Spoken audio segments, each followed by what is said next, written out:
Au-delà de la réflexion sur les villes intelligentes, nous savons que nous pouvons créer des villes qui pensent, mais nous pouvons aussi créer des villes qui nous comprennent mieux. L'humain doit être au centre de la ville intelligente.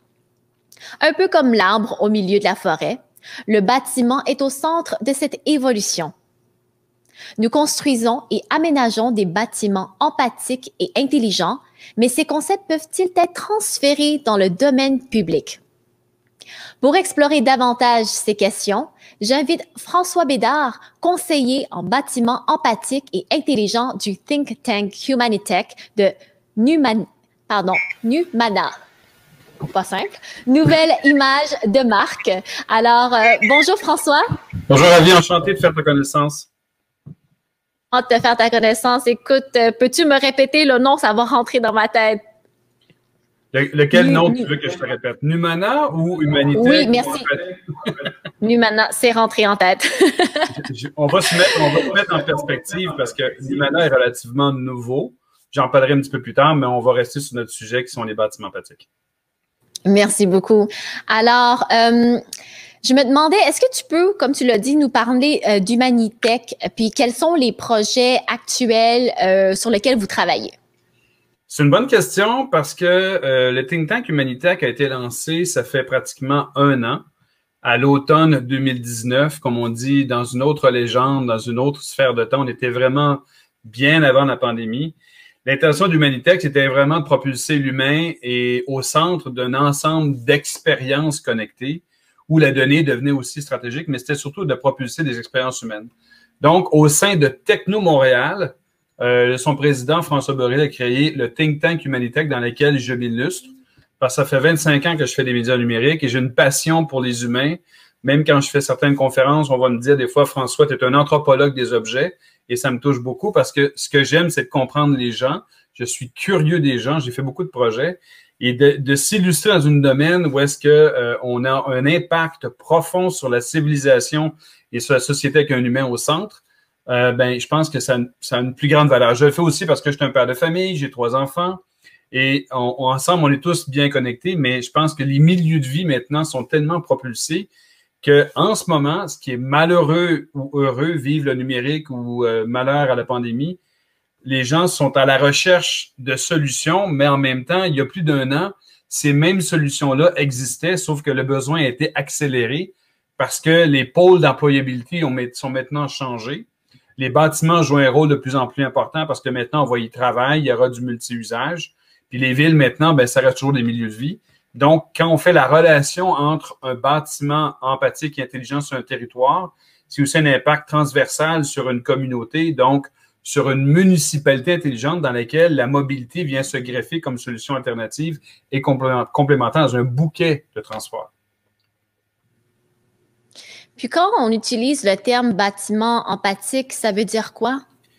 Bien, fondamentalement, c'est un bâtiment qui va être beaucoup plus à l'écoute de ses usages et des gens.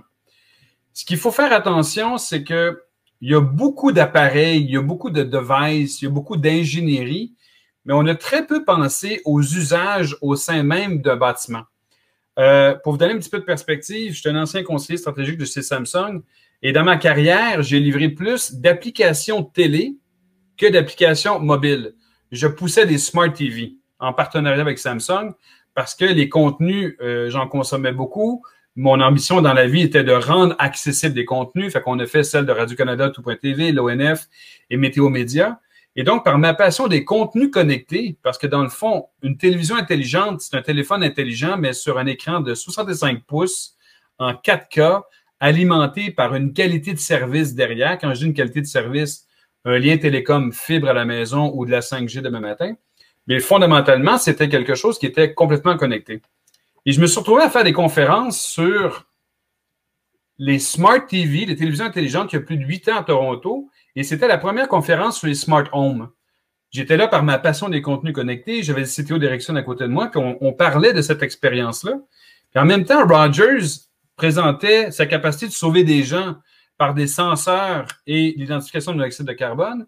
TELUS poussait beaucoup le secteur de la santé. Et sans le savoir, j'étais tombé dans le secteur des smart homes et des smart buildings parce que, au-delà d'avoir nos écrans et nos appareils, tout ça devient très data-centric pour pousser l'expérience humaine.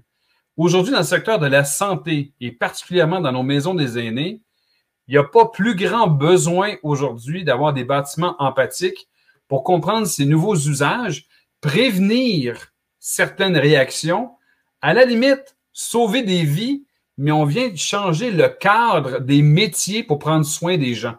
Et c'est là que les bâtiments empathiques peuvent construire une forme de mémoire sur les usages en ayant un focus sur un humain qui se comporte dans un espace. Ça demande beaucoup de sensibilité puis d'humilité.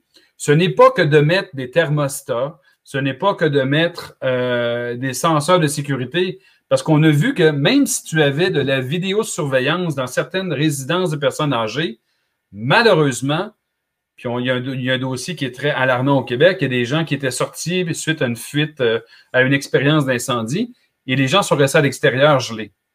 Donc, c'est pas parce que tu as de la technologie qu'on se dit responsable de ce que le bâtiment va livrer comme service. Fait que le bâtiment empathique, c'est beaucoup une plus grande sensibilité aux usages avant même les technologies, parce qu'elles deviennent tellement rapides et à la limite de la commodité de service qu'il faut revoir à quoi on veut, pourquoi on propulse ces expériences-là. Est-ce que ça te convient si je te tutoie? Oui, c'est très correct, Ravi. Hein. On est dans la famille, comme on dit. Selon comment les bâtiments intelligents s'incorporent dans la stratégie des villes intelligentes? C'est une excellente question et elle est fondamentale. Puis je vais vous dire pourquoi. Ce qui me fascine, c'est toujours la relation de bâtiments sur un territoire. Donc, quand on s'inscrit dans un plan d'urbanisme, quand on regarde l'ensemble des besoins démographiques, entre autres, Montréal a besoin de 20 000 unités d'habitation par année pour les 50 prochaines années, de par le phénomène de l'urbanisation.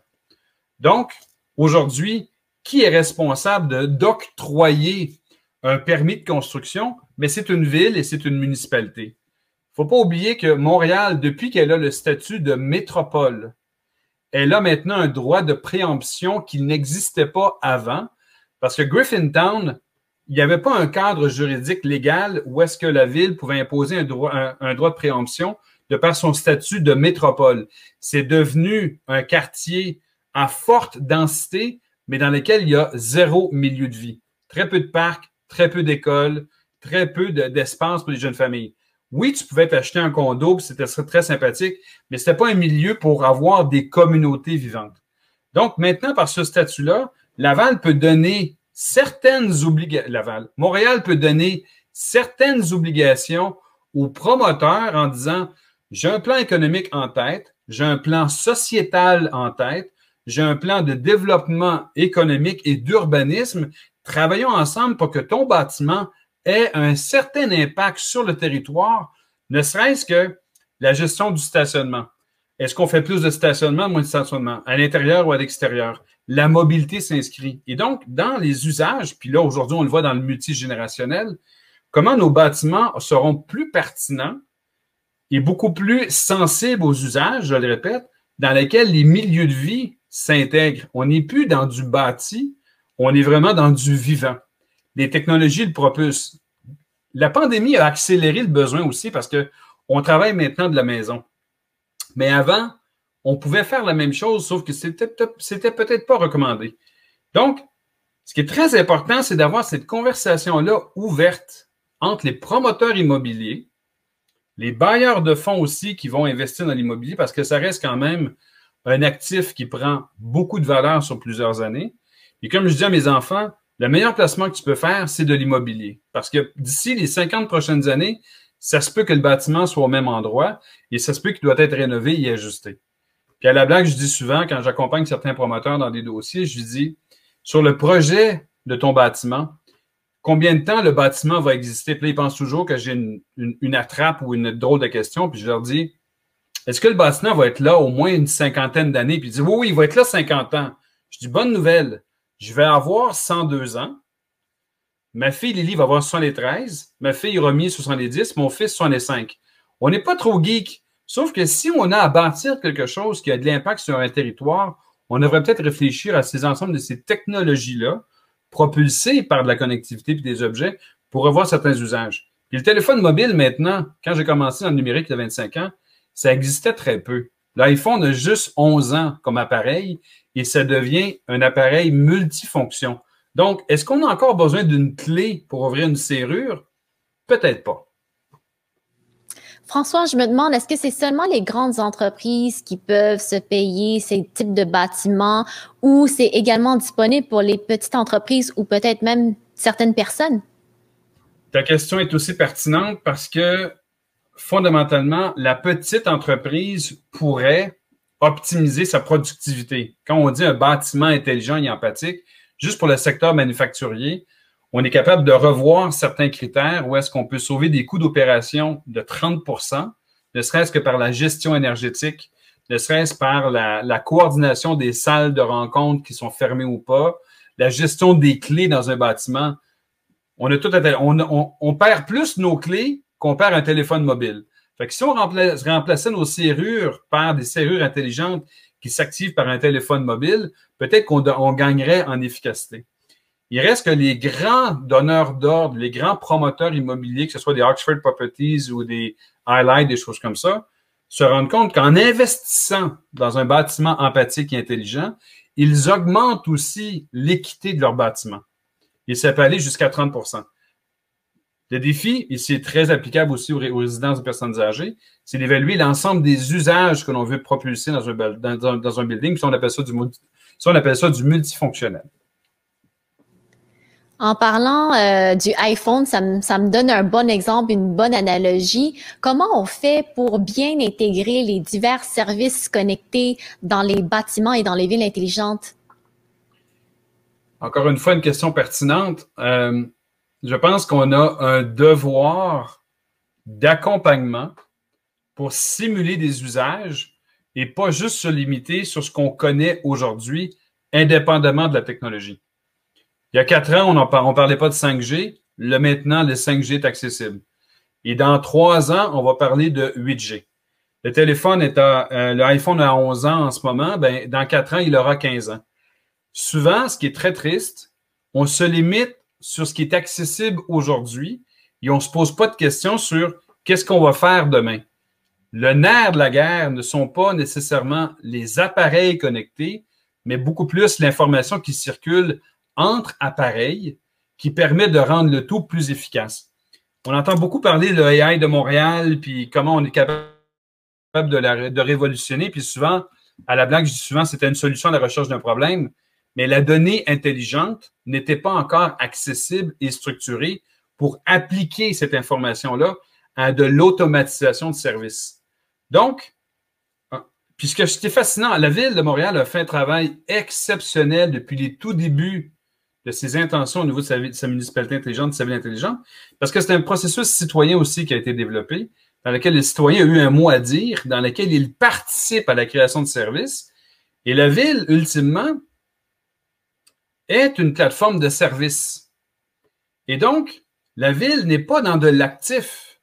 La Ville peut, par certains de ses buildings, gérer un actif immobilier. Mais fondamentalement, la Ville est une plateforme de services. Et le citoyen fait partie de cet écosystème-là. Et souvent, le citoyen est beaucoup plus prêt à agir de façon connectée que ses services parce que dans le cadre des bâtiments empathiques, ne serait-ce qu'applicable à un dossier comme la Maison des aînés, le challenge, c'est pas tant les technologies et la capacité financière, c'est comment on opérationnalise ça dans le quotidien des gens.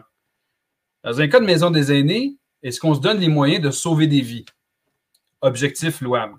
Dans le cas d'une ville, suite à un acte terroriste ou de cyberattaque, puis dans le but de protéger la réputation d'une ville, qu'est-ce qu'on est capable de déployer comme genre de service? Parce que c'est sûr qu'on va se faire attaquer. Là, on voit des ransomware à gauche, à droite, mais aussi, ce que les gens sous-estiment, c'est que si tout ça est mal organisé, parce que c'est pas un enjeu de solution, puis c'est pas un enjeu d'idée, puis c'est pas un enjeu financier. Je pense que l'enjeu, il se passe souvent entre humains, dans lesquels ils ont une responsabilité opérationnelle, puis ça va jusqu'au conseil d'administration, à mon avis, que comment on réorganise ce terreau-là dans des hypothèses où si on est à se protéger ensemble, qu'est-ce qu'on fait pour se rendre ça le plus intelligent et le plus accessible possible? Parce qu'on est capable de le faire. Il faut juste avoir les bons discours et couper et casser, si tu veux, les silos de personnes qui ne se parlent pas, mais en mettant au cœur quelque chose qui peut fonctionner. Mais on n'a pas besoin de changer de A à Z. C'est un ensemble d'étapes et un processus qui permet la mise en place de ces nouveaux services-là. Merci beaucoup, François. Alors, c'est tout le temps qu'on avait pour cette discussion. Je crois qu'on aurait pu continuer au moins pendant 1 heure. Alors, je te remercie beaucoup. Merci. Au plaisir. Au revoir.